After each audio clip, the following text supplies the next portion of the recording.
Le principal opposant tchadien Succès Masra, président du parti Les Transformateurs, a quitté son pays il y a plus de 2 mois. C'était peu après les manifestations dont la répression a causé la mort d'au moins 50 personnes selon un bilan officiel. De passage à la VOA ici même à Washington, au micro de Mohamedou Mfa, Succès Masra parle de son départ du Tchad et des événements qui l'ont poussé à quitter son pays.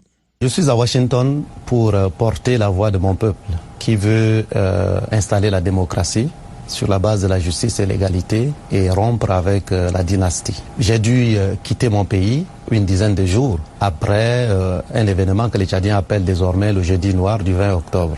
La junte qui est arrivée au pouvoir à la mort du président Déby a pris des engagements de rester pour 18 mois. Les 18 mois devaient prendre fin le 20 octobre 2022. Ils ont renié donc l'ensemble de ces engagements. Le peuple était sorti en vaste majorité. Ils ont massacré, comme tout le monde a observé, plus de 300 personnes tuées, plus de 200 portés disparus, plus de 2000 arrêtés, dont un bon millier a été déporté dans une prison de haute sécurité en plein désert et dont nombreux sont morts en cours de route. Vos partisans et plusieurs personnes s'interrogent, quand est-ce que vous rentrez au Tchad? Je ne suis pas en demande d'asile. Moi, j'ai démissionné de mes responsabilités comme économiste quand j'étais à la Banque africaine de développement pour rentrer au Tchad. Faire face à un maréchal qui, à l'époque, était prêt à tuer. Mais nous avons résisté.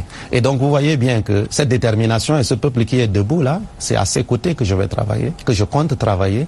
Et donc, ma présence au pays ne fait aucun doute. Revenons un instant sur les manifestations du 20 octobre. Cette terrible journée, hein, c'était des marches, c'était un sitting. Qu'est-ce que vous aviez l'intention de faire ce jour-là? L'objet, et le seul objet, c'est de demander le respect d'un engagement qui a été pris devant notre peuple, devant l'Union africaine, devant les Nations unies. Cet engagement, il est tout simple. C'est que les militaires qui sont arrivés se sont engagés au 20 octobre à rendre le pouvoir. Ils n'ont pas tenu cet engagement. Et le peuple qui était sorti de façon pacifique. Oui, le général Mahamad Idriss Déby, que nous avons interviewé en décembre dernier, il a dit que ce n'était pas des manifestations, c'était une insurrection, une tentative de coup d'État. Qu'est-ce que vous répondez? D'abord, une insurrection, c'est lorsqu'on a affaire à un pouvoir élu.